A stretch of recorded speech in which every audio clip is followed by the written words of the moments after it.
Inilah proyek pembangunan turap di pinggir Jalan Lintas Timur, tepatnya di Desa Sungai Pinang, Ogan Ilir. Bangunan yang menelan anggaran 8,4 miliar rupiah ini nyaris roboh. Diduga penyebab dari nyaris robohnya bangunan ini karena proyek tidak sesuai dengan RAB dan kontraktor tidak profesional, sehingga proyek miliaran rupiah ini terkesan asal-asalan dan tidak sesuai dengan perencanaan.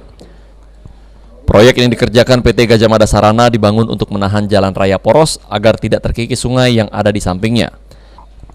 PPTK Pembangunan Proyek mengatakan jika bahwa proyek ini menggunakan dana APBN di Pos Badan Penanggulangan Bencana Daerah atau BPBD Ogan Ilir.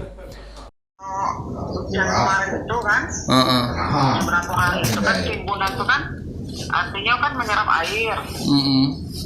Nah, jadi kan timbunan tadi kan semakin berat.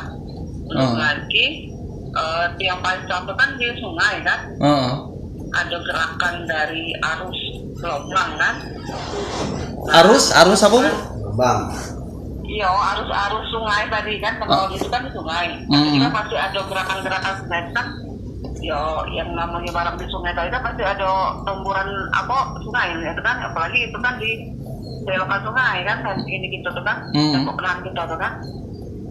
Artinya temburan air tadi kan artinya lebih keras kalau di belokan sungai.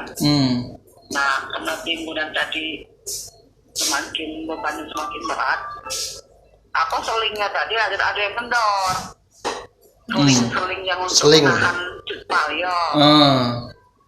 Nah, pas kita kemarin pas terjadi miring itu, jadi aku perintahkan ke penyedianya untuk dibongkar timbunannya itu dilihat apa kendalanya orang. Kan ini kan sudah masuk pemeliharaan kan. Nah, masuk pemeliharaan tadi itu masih kewajiban penyedia sampai 6 bulan ke depan. PT apa Bu itu Bu? PT Gajah Mada Sarana.